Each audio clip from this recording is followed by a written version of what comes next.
હરિયાપીરની જગ્યા ઘુમલી.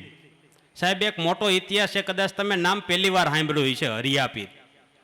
હરિયાપીર એક એવા મહાન સંત થઈ ગયા જ્યાં ઘુમલી અને ઘુમલીની બાજુમાં ભાણવડ ગામ છે, ભાણ જેઠવાનું. અને એનો પાછો એક ઇતિહાસ અલગ પ્રકારનો છે. તમે બધા જાણતા હશો વીર માંગડાવાળો, જાણો છો આમાં બધા?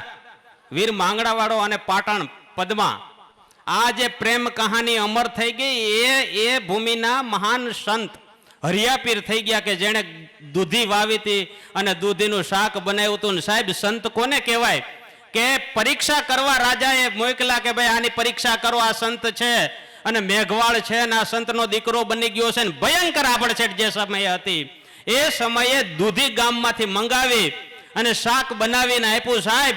અને રાજાએ પેલું જ બટકું ભર્યું ને સાહેબ એવી બધી કડવી લાગી.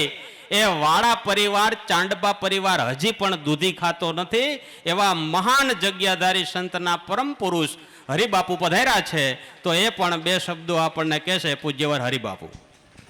નમસ્કાર, જય ગુરુદેવ.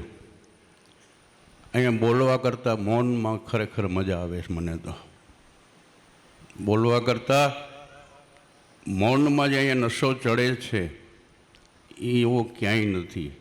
પણ વિજયદાસ બાપુનો આદેશ થયો હોય ને 2 મિનિટ લઉં છું આપની સમક્ષ.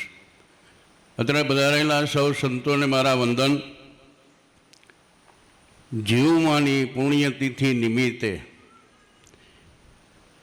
માં ક્યારેય મરતા નથી એવા જીવમાં, જુગો જુગ જીવે એવા જીવમાં. અને કરશન બાપાના અહીંયા કાયમીની માટે પ્રસન્નતા મળી છે અને જયામાની કાયમ અહીંયા દયા છે.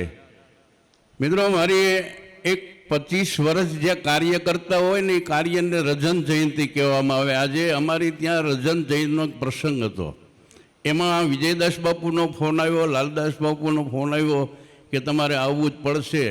એ રજન જયંતિનો કાર્યક્રમ પડતો મૂક્યો અને અહીંયા તો સોનેરી રૂપાનું કાંઈ ન આવે પણ અહીંયા સોનાનો પ્રસંગ મને જોવા મળ્યા. અને આજે કે સોનેરી સંતોનો લાભ લીધો. એક હરિયાપીરની જે વાત કરી, હરિયાપીરમાં 13મી પેઢી એક મેઘજીવા બ્રહ્મનિષ્ઠ પુરુષ થઈ ગયા, જેને એક વાણી કરી છે કે અલગ ધણીને ઓળખો, આમાં કોણ પુરુષ કરે કામણિયા. ધમણ ધમાવી પવન ચલાયો ને પવનથી જળસ્થળ રચ્યો, સૂર્ય ચંદ્ર નવલક તારા આકાશે જઈ અનવડિયા. 9 કુડી નાગ પાતાળે બેઠા ને શેષ નાગ પર ચમર ઢળ્યા. અલગ ધણીને ઓળખવામાં કોણ પુરુષ કરે કામણિયા.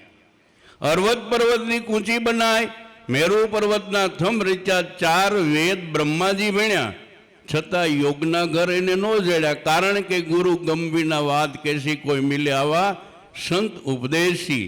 દાદા આદમ, હવા બીબી, શિવ શક્તિ આ નેણા રચ્યા. આદિ પુરુષ પાટે પધાર્યા ત્યારે નિજિયા ધર્મના નિયમ લિયા. યોગ યોગેશ્વર, જોગ જોગેશ્વર, યોગ ને ભોગ સાથે રહ્યા. ગુરુ મુંજા પ્રતાપે ભણે મેઘ જીવો, આ અણઘણ પુરુષ એણે જ ઘડ્યા. અલગ ધણીને ઓળખો એવા કોણ પુરુષ કરે કામણિયા. વધુ ન બોલતા આપ સૌ સંતોને વંદન કરી મારી વાણીનો હું વિરામ આપું છું. ખૂબ આભાર હરિબાપુનો. સાહેબ મેઘજીવા એટલે પ્રખર પુરુષ. અને જે તમે વાણી સાંભળી ને સાહેબ, સદગુરુના બાળકના હૃદયની ધારા છે ને આંખમાંથી નીકળી જાય એવી વાણી છે. પણ સદગુરુના બાળકની વાત છે આ તો, જગતના બાળકની વાત નથી. માં જે સંતાનને જણે એની વાત નથી. આ તો સદગુરુએ જેને જણ્યો હોય ને એની આ વાણી હતી. અને સાહેબ અહીંયા વ્યાસપીઠ ઉપર બેસનાર કોઈ પણ પુરુષ એવો નહીં હોય કે જેનું હૃદય પીગળે નહીં. આ વાણી એવી ભયંકર છે, સીધું તીર માર્યું છે. મેઘધારું કયો કે મેઘ જીવો કયો, બે એક જ છે વાલા. ખૂબ ખૂબ આભાર. હરિયાપીરની જગ્યાથી પધારેલા હરિબાપુને ફરી વખત આ દાસના અનંત કોટી સદગુરુ સાહેબ. જય ગુરુદેવ.